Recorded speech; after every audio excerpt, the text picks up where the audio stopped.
तो यहाँ पे बात ये आ रही है कि इंडिया को सपोर्ट करने जा रहा है बांग्लादेश, और बांग्लादेश क्यों सपोर्ट करेगा इसके बारे में आज की वीडियो में हम बात करने वाले हैं। देखिए, आप सबको पता है कि रिसेंटली में कुछ ऐसे क्लैशेस हुए हैं इंडिया और मालदीव के बारे में, जिसको देख के पूरी दुनिया के अंदर कुछ ना कुछ होता रहता है। क्योंकि इंडिया ये कहता है कि मालदीव को हम ही सपोर्ट कर रहे हैं और मालदीव जो है वो हमारे खिलाफ हो रहा है, हमसे गद्दारी कर रहा है। अब बात ये आ रही है कि बांग्लादेश इंडिया को सपोर्ट करने जा रहा है, मालदीव को नहीं करेगा सपोर्ट, क्योंकि एक साइड हो गया है मालदीव और एक साइड पे लोग हो गए हैं इंडिया की तरफ। तो बांग्लादेश की तरफ से यह बात की जा रही है कि बांग्लादेश जो है वो अब इंडिया को सपोर्ट करने जा रहा है। तो चलिए रिपोर्ट देखते हैं और आपके साथ शेयर करते हैं कि क्या सच में बांग्लादेश अब इंडिया को सपोर्ट करने वाला है या नहीं।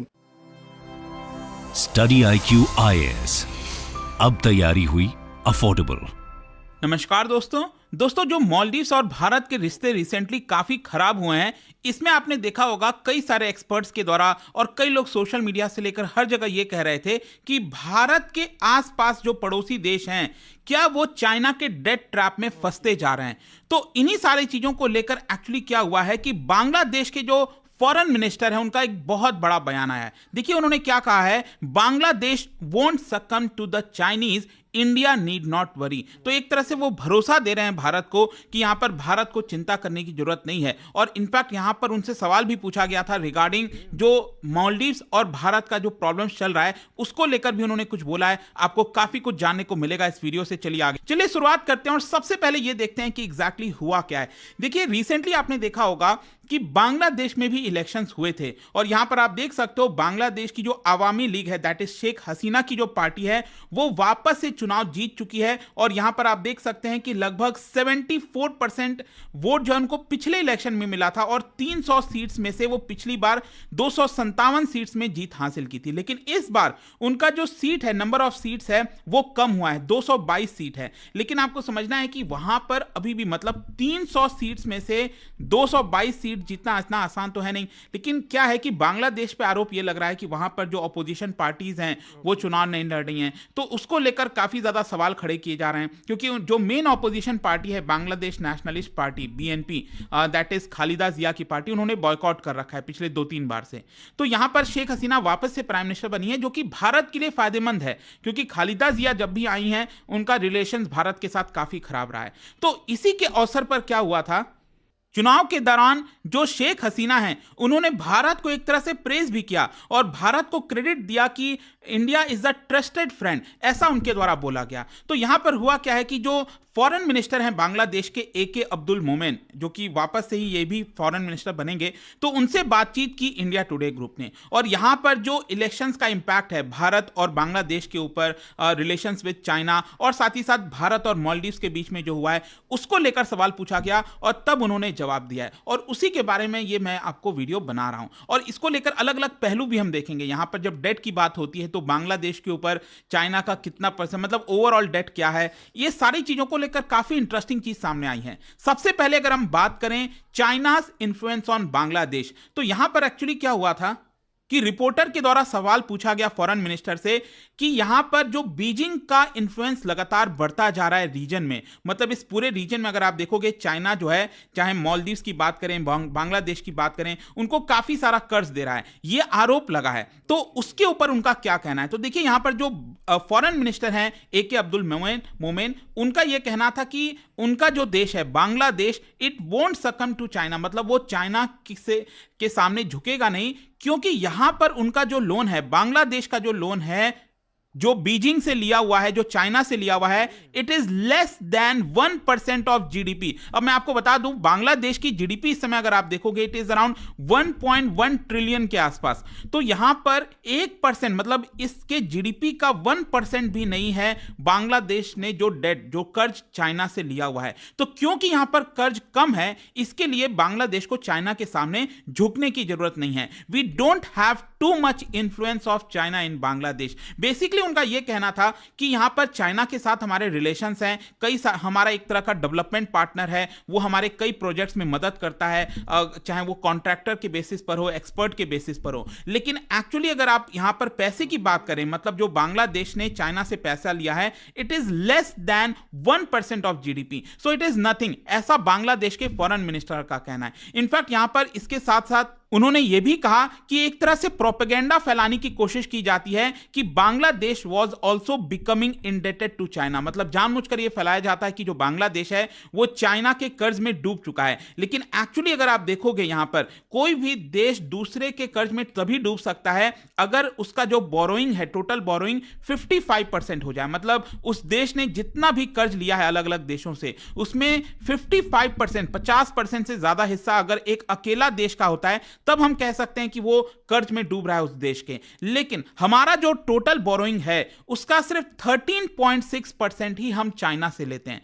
तो आई होप आप समझ पा रहे होंगे कि बांग्लादेश का यह कहना है कि देखिए अगर हम 100 रुपए कर्ज ले रहे हैं, उधार ले रहे हैं पूरे दुनिया से, तो इसमें से 13.6 रुपये जो है वो हम चाइना से लेते हैं। तो ये यहां पर फॉरेन मिनिस्टर का कहना था और इसीलिए उन्होंने कहा कि भारत का ये जो डर है कि हमारा जो पड़ोसी देश है बांग्लादेश वो भी कर्ज में डूब जाएगा चाइना की वजह से और चाइना उनके जमीन को ले लेगा, तो ये जो डर है वो सही नहीं है। So people should not be afraid that Bangladesh would succumb to the Chinese। तो ये उन्होंने एक तरह से भरोसा दिलाया भारत को कि आप इसके बारे में बिल्कुल चिंता मत करिए, हम चाइना के कर्ज में नहीं डूबने वाले, हम उनके सामने नहीं झुकने वाले। खैर यहां पर अब क्वेश्चन ये है कि एक्चुअल पब्लिक डेट कितना है वो मैं आपको थोड़ा सा बता देता हूं। देखो अगर आप पब्लिक डेट की बात करें तो अब देखो पब्लिक डेट क्या होता है मैं बता दूं, it is government debt basically. अब क्या होता है ना, जैसे भारत के अंदर जो बोरोइंग्स की जाती हैं वो कई सारे लोगों के द्वारा की जाती है, सरकार भी करती है, साथ ही साथ जो कंपनीज हैं अलग अलग, चाहे अडानी अंबानी, ये लोग भी कर्ज लेते हैं, फॉरेन कंट्री से कर्ज लेते हैं।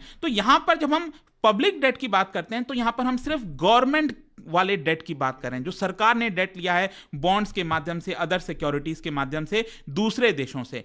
मतलब दूसरे देश की जब बात होगी तो उसको फॉरेन एक तरह से डेट आप कह सकते हो। लेकिन अगर हम ओवरऑल गवर्नमेंट का डेट देखें तो आप देख सकते हो ये बताया जाता है जो पब्लिक डेट है वो पिछले 10 साल में एवरेज के आसपास अगर आप देखोगे तो 31% रहा है, लेकिन 2022 आते आते आप देख सकते हैं ये लगभग 38% चला गया। मतलब बांग्लादेश सरकार का जितना भी डेट है वो 38% आपका जो है चला गया है, जिसमें से मैंने आपको क्या बताया, जितना भी कर्ज लिया है बांग्लादेश की सरकार ने, जो फॉरेन मिनिस्टर है उनका कहना है कि उसका सिर्फ 13% ही हम चाइना से लेते हैं। तो इसलिए उनका ऐसा मानना है कि हम बहुत ज्यादा कर्ज इस समय नहीं ले रहे हैं। वैसे इसके साथ साथ मैं आपको यह भी बता दूं, अगर हम भारत की बात करें, भारत में जो सरकार का डेट है, क्योंकि अभी आपने रिसेंटली देखा होगा आईएमएफ ने चिंता जताई थी कि भारत जो है काफी ज्यादा डेट लेता जा रहा है, लेकिन भारत सरकार का भी जवाब आया था, देखिए कोविड की वजह से हमारा थोड़ा सा डेट बढ़ गया था, डेट टू जीडीपी जो रेशियो हम कहते हैं ना, तो वो हमारा बढ़ गया था लगभग 80% के, मतलब 90% के आसपास चला गया था,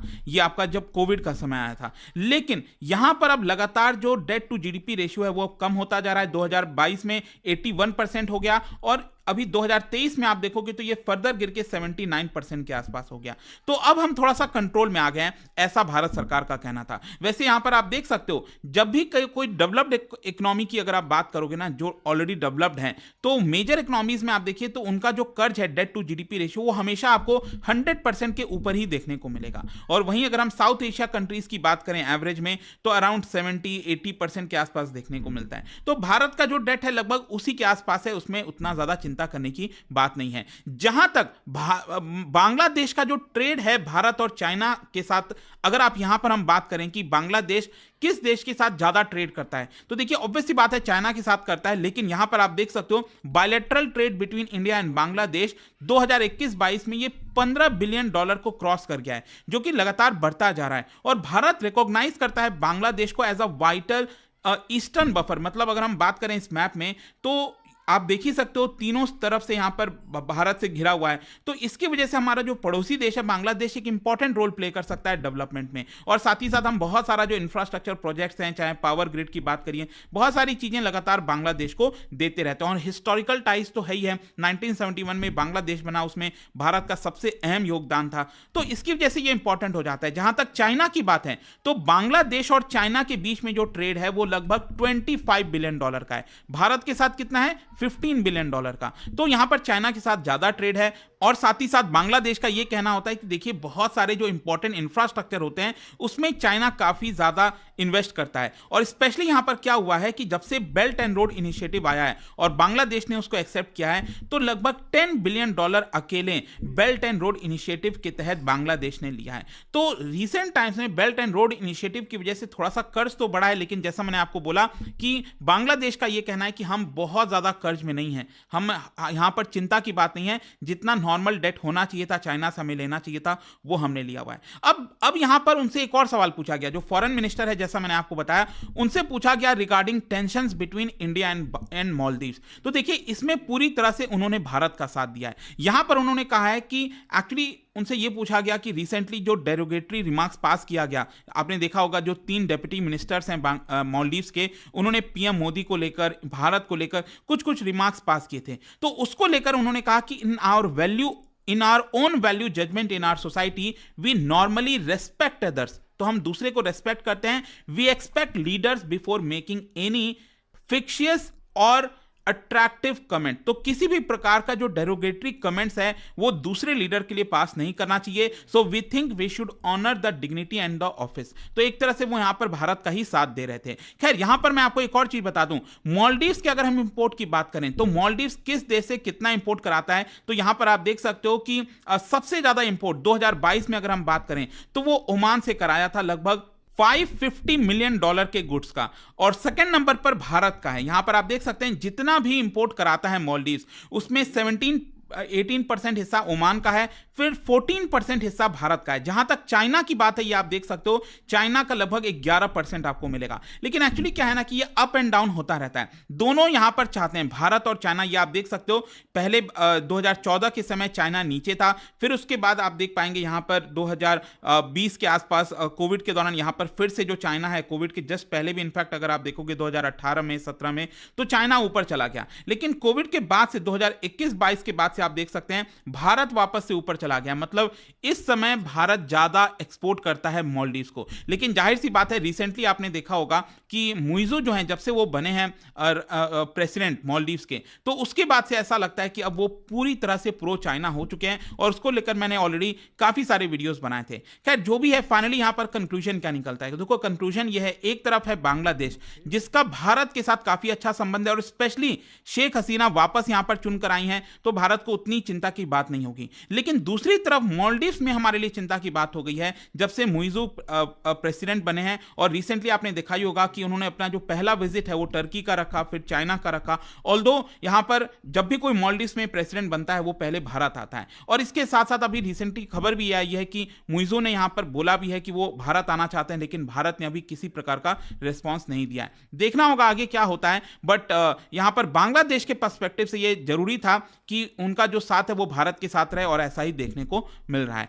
उम्मीद है कि आप लोगों ने वीडियो देख ली होगी। इंडिया ये चाहता है कि जितने भी मुसलमान मुल्क है, मुसलमान मुल्कों के साथ लड़ने की उनकी ख्वाहिश होती है। तो अब मालदीव के साथ उनके थोड़े बहुत क्लैशेस हुए हैं, और मालदीव को वो लोग बायकॉट करना चाह रहे हैं, क्योंकि मालदीव आपको पता है कि वो टूरिज्म सोसाइटी के ऊपर ही बेस है। और मालदीव के अंदर सबसे ज्यादा लोग विजिट करने के लिए जाते हैं, घूमने फिरने के लिए जाते हैं, क्योंकि वो खूबसूरत मुल्क है और आइलैंड से बना हुआ है। तो अब इंडिया की जो लड़ाई चली है थोड़ी बहुत, लड़ाई चली है वो मालदीव के साथ लड़ी जा चुकी है। अब इंडिया की जो थोड़ी बहुत लड़ाई हुई है वो मालदीव के साथ हुई है। अब मालदीव जो है वो एक मुसलमान मुल्क है, तो अब इंडिया तो कोशिश करेगा कि मुसलमान मुल्क के साथ लड़ा जाए। अब बांग्लादेश की बात की जा रही है कि बांग्लादेश मालदीव को सपोर्ट नहीं कर रहा, वो एक मुसलमान मुल्क है, वो इंडिया को सपोर्ट कर रहा है। तो यार हो सकता है कि बांग्लादेश सपोर्ट करे। उसके रीजन मैं आपको कुछ इंटरेस्टिंग बताऊं, क्योंकि इंडिया के अंदर ये बात इंडिया लोग जताते हैं बांग्लादेशियों को कि भाई आपके मुल्क को तो हमने आजाद किया था, आपको तो हमने आजादी दी थी। तो फिर बांग्लादेश वाले भी थोड़े बहुत जो है वो बेजार हो जाते कि यार कब तक ये लोगों की बात सुनेंगे। हाँ चलो, अगर ये सपोर्ट करने की बोलेंगे तो हम इनको सपोर्ट कर लेंगे। अभी जो हमारे पास बात आई है, तो यहाँ पे ये चल रहा है कि बांग्लादेश इस टाइम पे सपोर्ट कर रहा है मालदीव को नहीं बल्कि इंडिया को। मालदीव का बाइकआउट कर रही है। तो पूरी दुनिया के अंदर